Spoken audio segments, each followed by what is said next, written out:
Hello everyone, so welcome back to my channel Labani study tutorial. চলে এসেছি আবার একটা নতুন ভিডিও নিয়ে।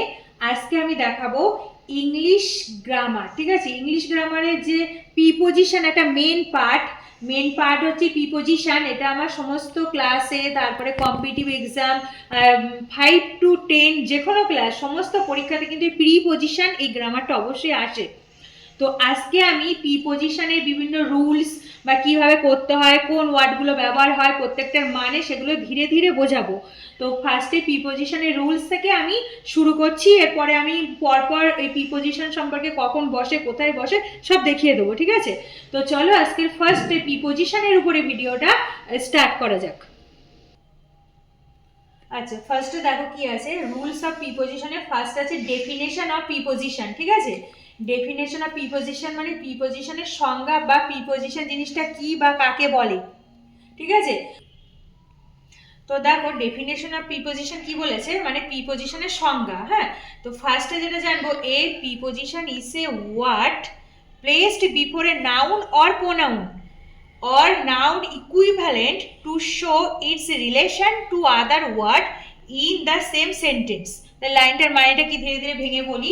দেখো, a preposition is a word, একটা প্রিপোজিশন হচ্ছে একটা শব্দ যেটা কোথায় বসছে, placed before noun or pronoun. তাহলে কোনো নাউন বা প্রোনাউনের আগে, বিফোর মানে কি আগে বসছে, তাহলে প্রিপোজিশন হচ্ছে একটা শব্দ বা ওয়ার্ড যেটা কোনো নাউন বা প্রোনাউনের আগে বসছে এবং কি করছে, অর নাউন ইকুইভ্যালেন্ট, এছাড়া নাউনের কোনো সমগোত্রীয় যদি কিছু থাকে তার আগে বসছে। তাহলে প্রিপোজিশন কোথায় বসছে, নাউন, প্রোনাউন আর নাউন ইকুইভ্যালেন্টে যে সমস্ত বা নাউনের সমগোত্রীয় যে সমস্ত ওয়ার্ড আছে তার আগে বসছে। ঠিক আছে, এবার to show its relation to the other word in the same sentence, এবং কি করছে সেই সেম সেন্টেন্স মানে কি একই বাক্যে তার নিজের যে ওই শব্দের সাথে যে নিজের সম্বন্ধ, সেই নিজের সম্বন্ধটা প্রকাশ করছে। ঠিক আছে, একই বাক্যে তার নিজের যে অন্য শব্দের সাথে তার যে সম্বন্ধ সেটা সে প্রকাশ করছে। ঠিক আছে, তো তাকেই বলছে প্রিপোজিশন। তাহলে সংজ্ঞাটা বোঝা গেল প্রিপোজিশন কি। এবার দেখো এখানে আমি কিছু প্রিপোজিশনের এক্সাম্পল হিসাবে দিয়ে রেখেছি যেগুলো খুবই ব্যবহার হয় প্রিপোজিশন হিসাবে। তো সাম ফ্রিকোয়েন্টলি ইউজ প্রিপোজিশন কোথায় ব্যবহার হচ্ছে আর কোন কোন শব্দের মানেগুলো কি প্রিপোজিশনের সেগুলো আমি লিখে রেখেছি। ফার্স্ট দেখে নাও, অন বা আপন। যদি অন বা আপন থাকে তো এই কথাটার মানে হচ্ছে উপরে, তাহলে কোনো কিছু উপরে অর্থে কিন্তু অন বা আপন এটা বসবে। ঠিক আছে, উপরে বোঝাতে। তারপরে দেখো অ্যাভাব। অ্যাভাব মানে কি বলতো, অনেক উপরে, মানে এমনি কাছাকাছি উপরে যেগুলো আছে সেগুলো অন বা আপন, আর তার থেকে উপরের জন্য কোনো জিনিস বোঝায় তখন কিন্তু হয়ে যাবে অ্যাভাব। ঠিক আছে, তারপরে দেখো ওভার। ওভার কখন হবে বলো, যখন কোনো উপর দিয়ে যাচ্ছে, উপর দিয়ে যখন যাবে তখন ওভার কথাটা ব্যবহার হচ্ছে। ঠিক আছে, তারপরে হচ্ছে আন্ডার বা ডাউন। আন্ডার বা ডাউন এরকম কিছু থাকলে নিচে অর্থে ব্যবহার হচ্ছে, যখন কোনো কিছু সেন্টেন্সের নিচে অর্থে ব্যবহার হবে তখন সেখানে আন্ডার বা ডাউন এই কথাটা ব্যবহার হবে। ঠিক আছে, তারপরে দেখো আফটার। আফটার মানে কি পরে, কোনো কিছু পরে বোঝালে আফটার কথাটা চলে আসবে, এগুলো প্রিপোজিশন কিন্তু। তারপরে দেখো ওয়েভ অফ। অফটা খুব ইম্পর্টেন্ট, অফ কথার মানে হচ্ছে এর, তাহলে কোনো একটা বাক্যে এর অর্থে ব্যবহার হলে তখন অফ চলে আসবে। আর যখন এ double F off, O double F off, যখন ডবল এফ থাকবে তখন দূরে, তাহলে কোনো কিছু দূরে অর্থে এই ও ডবল এফ অফ এই কথাটা ব্যবহার হবে। ঠিক আছে, আচ্ছা তারপরে দেখো ফ্রম। ফ্রম। ফ্রম মানে কি থেকে, তাহলে কোনো কিছু থেকে, থেকে কথাটা বোঝালে সেন্টেন্সে বা বাক্যে তখন ফ্রম বসবে, ওই জায়গাতে বসবে ফ্রম। তারপরে দেখো আছে ইনটু। ইনটু কখন বসবে, যখন ভিতর দিকে বোঝাবে। ইনটু মানে যখন ভিতর দিকে কিছু করা বোঝাবে তখন সেটা হচ্ছে ইনটু বসে যাবে সেই জায়গাটা। আর তারপরে দেখো আছে টু, টিও টু। টুটা খুব ইম্পর্টেন্ট, যখন কোনো কিছুর প্রতি বা কোনো কিছু দিতে এরকম অর্থ থাকবে, কোনো কিছুর প্রতি বা দিতে কোনো সেন্টেন্সে, তখন সেখানে হয়ে যাবে টিও টু। তারপরে কি আছে দেখো এগেনস্ট। এগেনস্ট। এগেনস্ট মানে হচ্ছে বিরুদ্ধে, তাহলে কোনো কিছুর বিরুদ্ধে যা বোঝালে, কোনো কিছু বিরুদ্ধে করা বোঝালে তখন হয়ে যাবে কিন্তু এগেনস্ট। ঠিক আছে, বিরুদ্ধে বোঝালে এগেনস্ট হয়ে যাবে। তারপরে দেখো ফর। ফর মানে কি জন্য, তার মানে কি কোনো কিছুর জন্য বা কারো জন্য এরকম যদি কোনো সেন্টেন্সে থাকে মানে লাইনটা, তখন কিন্তু প্রিপোজিশন ফরটা ইউজ হবে। ঠিক আছে, ফর ওই জন্য অর্থে ইউজ হবে। তারপরে দেখা আছে উইথ। উইথ কখন বসবে? যখন কোনো কিছুর সাথে বা কোনো কিছু দিয়ে, এই সাথে কারোর সাথে, কোনো কিছুর সাথে বা দিয়ে এরকম অর্থে ব্যবহার হবে, তখন কিন্তু সেখানটায় বসে যাবে উইথ। উইথ মানে সাথে বা দিয়ে। আচ্ছা, তারপরে দেখো আছে বাই। বাই কখন দেব? যখন কোনো কিছু দ্বারা বোঝাবে, কোনো কিছুর দ্বারা, তার দ্বারা বা কিছুর দ্বারা, এরকম দ্বারা অর্থ থাকবে সেন্টেন্সে, তখন সে জায়গাটা হয়ে যাবে বাই, বি ওয়াই, বাই। ঠিক আছে, তারপরে দেখো আছে in, I N, in. In মানে কি? মধ্যে। তাহলে কোনো কিছুর মধ্যে বোঝালে, কোনো কিছুর মধ্যে দিয়ে বোঝালে তখন কিন্তু হয়ে যাবে preposition in, I N, in. ঠিক আছে, মানে মধ্যে। তারপরে দেখো কি আছে অ্যাট, এটি, অ্যাট। অ্যাট কখন ব্যবহার হবে?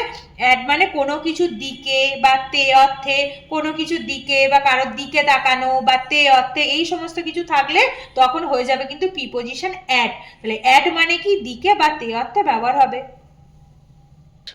আচ্ছা, তারপরে নেক্সট দেখো কি আছে টাইপস অফ প্রিপোজিশন। ঠিক আছে, এবার আমি প্রিপোজিশনের কিছু টাইপস বলছি, কত রকমের প্রিপোজিশন আছে। প্রথমে দেখো simple preposition, double preposition, compound preposition, complex preposition, আর পার্টিসিপল প্রিপোজিশন, আর ডিসগুইসড প্রিপোজিশন।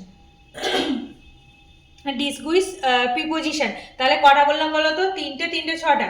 এখানে টাইপস অফ প্রিপোজিশনের 6টা টাইপস বললাম। ঠিক আছে, এই 6টা টাইপসের আমি কিছু এক্সাম্পল দিয়ে দিয়েছি। ঠিক আছে, তো এক্সাম্পলগুলো বলে দিচ্ছি কখন কোন প্রিপোজিশনটা হয়। তো দেখো ফার্স্ট আছে কি সিম্পল প্রিপোজিশন। কোনগুলো বলো তো? At, in, on, to, from, for, with, এরকম যেগুলো আছে এগুলোকে বলছে সিম্পল প্রিপোজিশন। আমাদের ম্যাক্সিমাম সিম্পল প্রিপোজিশন থাকে, তাহলে মনে রাখবে at, in, on, to, from, for, with, এরকম ধরনের যে সিম্পল প্রিপোজিশনগুলো সেগুলো কিন্তু সিম্পল প্রিপোজিশনের ভাগ। ঠিক আছে, আচ্ছা নেক্সট দেখো আছে ডাবল প্রিপোজিশন। ডাবল প্রিপোজিশনের এক্সাম্পল কোনগুলো বলো তো? যখন into, within, out of, from behind, from behind, তো এই ওয়ার্ডগুলো থাকবে, বিশেষ করে into, within, out of, from behind, তখন হয়ে যাবে কিন্তু ডাবল প্রিপোজিশন। ঠিক আছে, আচ্ছা তারপরে দেখো 3 নাম্বার আছে কম্পাউন্ড প্রিপোজিশন। কম্পাউন্ড প্রিপোজিশন কোনগুলো বলো তো? এক্সাম্পল দিয়ে দিয়েছি across, between, behind, besides, along. তাহলে এরকমগুলো থাকলে across, between, behind, besides, along, এই ধরনের ওয়ার্ডগুলো থাকলে তখন কিন্তু হয়ে যাচ্ছে কম্পাউন্ড প্রিপোজিশন। ঠিক আছে, তারপরে দেখো কমপ্লেক্স প্রিপোজিশন। কমপ্লেক্স প্রিপোজিশন কোনগুলো? যখন according to, along with, because of, এরকম ধরনের কিছু ওয়ার্ড থাকবে, অ্যাকর্ডিং টু, অ্যালং উইথ আর বিকজ অফ, এরকম ধরনের ওয়ার্ড থাকবে, তখন কিন্তু হয়ে যাবে কমপ্লেক্স প্রিপোজিশন। ঠিক আছে, কমপ্লেক্স প্রিপোজিশনের এক্সাম্পল। আচ্ছা তারপরে দেখো পার্টিসিপল প্রিপোজিশন। পার্টিসিপল প্রিপোজিশন মানে যখন এই ডিউরিং, ডিউরিং দিয়ে যদি কোনো একটা সেন্টেন্সে ওয়ার্ডটা থাকে বা যোগ থাকে, তখন কিন্তু হয়ে যাবে পার্টিসিপল প্রিপোজিশন। ঠিক আছে, বিশেষ করে ডিউরিংটা বেশি ব্যবহার হয় এই পার্টিসিপল প্রিপোজিশনে। তারপরটা দেখো ডিসগুইসড প্রিপোজিশন। ডিসগুইসড প্রিপোজিশন হচ্ছে কি বলতো? যখন অন, অফ, এইগুলোতে থাকবে, বিশেষ করে ও এ, এই যেমন 5 o'clock, 5 o'clock-এ কি ও ব্যবহার হচ্ছে, ও এ, এরম ধরনের ওয়ার্ডগুলো যখন থাকবে তখন কিন্তু ডিসগুইসড প্রিপোজিশনটা তখন ইউজ হবে। ঠিক আছে, আমাদের এখানে mainly simple, double, compound, complex এইগুলো বেশি ইউজ হচ্ছে, এগুলো প্রিপোজিশনে বেশি লাগে। তো আমি প্রত্যেকটা টাইপস আর প্রত্যেকটার এক্সাম্পল করে এখানে দেখিয়ে দিলাম। তো দেখো আজকে এই পর্যন্ত থাকছে। নেক্সট ভিডিওতে আমি প্রিপোজিশনের বাকি পার্টগুলো নিয়ে আসবো, প্রিপোজিশন কখন কোনটা কোথায় বসে, কিভাবে ফিল ইন দ্য ব্ল্যাঙ্কস আমাদের পরীক্ষাতে আসে, সেগুলো পরের ভিডিওতে আমি আপলোড করব। তো তোমরা কন্টিনিউ আমার ভিডিওগুলো দেখতে থেকো, তো চ্যানেলে আপলোড করে দেবো।